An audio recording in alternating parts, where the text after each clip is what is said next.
नमस्कार। हमारा आज का विषय है संवाद लेखन।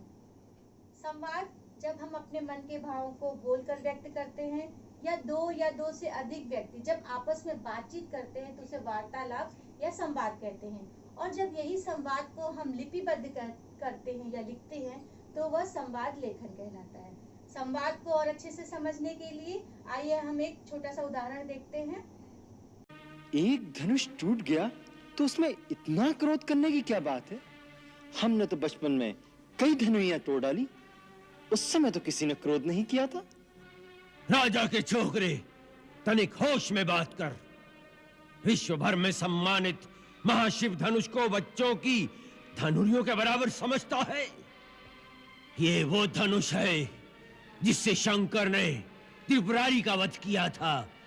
ब्राह्मण देवता, आपको धनुष और धनुष में फर्क दिखता होगा। हम तो क्षत्रिय हैं। धनुष बाण से खेलना हमारा नित्य कर्म है। हमारे लिए तो सब धनुष एक समान है। ढिठाई की भी हद होती है।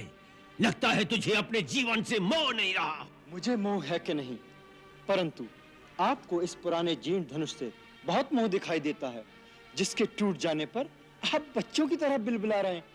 रघुवर ने इसे हाथ लगाया और ये टूट गया, इसमें उनका कोई दोष नहीं। इस उदाहरण को देखने के बाद आपको समझ में आ गया होगा कि संवाद क्या है। अब जब इसी संवाद को हम लिखते हैं तो उसी को हम संवाद लेखन कहते हैं। अब संवाद लिखते समय हमें किन किन बातों का ध्यान रखना चाहिए, आइए इस पर भी जरा नजर डालते हैं। पहले तो ये ध्यान रखना है कि जो भी हम संवाद लिखें वो विषय के अनुकूल हो, यानी कि हमारा विषय क्या है उससे संबंधित ही हम संवाद लिखें। संवाद सरल होने चाहिए, छोटे होने चाहिए और औपचारिकता आवश्यकता अनुसार ही होनी चाहिए। इन 8 बिंदुओं पर विशेष ध्यान देना चाहिए। पहला है संवाद दिए गए विषय से संबंधित हो, अर्थात जो विषय संवाद लेखन के लिए प्रस्तुत किए गए हों उन्हीं पर हमें लेखन करना है।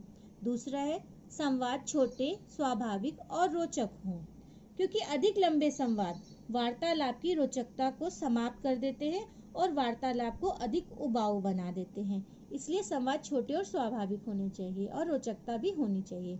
तीसरा है संवादों में प्रवाह होना चाहिए तथा उनका आपस में संबंध होना चाहिए, अर्थात एक संवाद दूसरे संवाद से जुड़े होने चाहिए, अन्यथा बीच में खालीपन आ जाता है। जैसे अगर एक मित्र अपने दूसरे मित्र से कई दिन बाद मिल रहा हो तो वह बोलेगा नमस्कार, कैसे हो? दूसरा बोलेगा अच्छा हूँ, तुम कैसे हो? तो पहला बोलेगा मैं भी ठीक हूँ, इस बार हम बहुत दिनों के बाद मिले। इस तरह एक के बाद एक संवाद होते रहना चाहिए।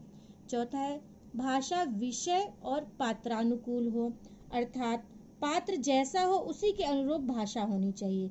यह नहीं कि पात्र एक छोटा बच्चा हो और उसकी भाषा किसी प्रकांड विद्वान जैसी हो या किसी ऋषि मुनि के जैसी भाषा लिख दी जाए, यह भी उचित नहीं है। या कोई पात्र कोई वृद्धा हो, बूढ़ी महिला हो और वह छोटी बच्ची के समान बातचीत करे तो यह भी उचित नहीं है।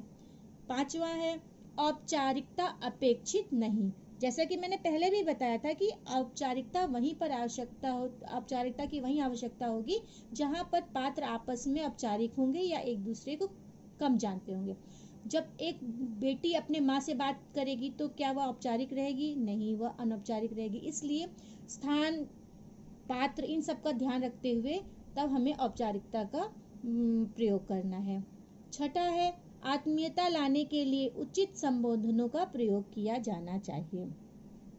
सातवां है पात्रों के हाव भाव, विचार, विभिन्न मुद्राओं आदि को कोष्ठक में लिख देना चाहिए, यानी ब्रैकेट्स में इन चीजों का वर्णन कर देना चाहिए।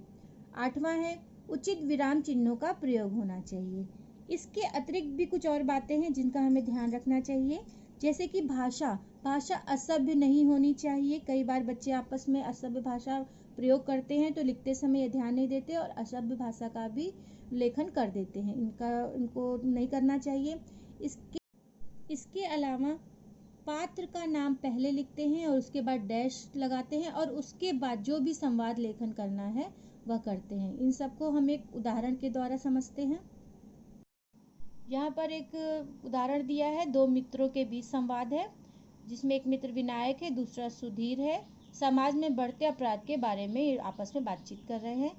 इनमें लिखते समय हमको पहले उनका नाम लिखना है, फिर एक डैश लगाना है, उसके बाद उनके बीच होने वाली बातचीत या वार्तालाप को लिखना है।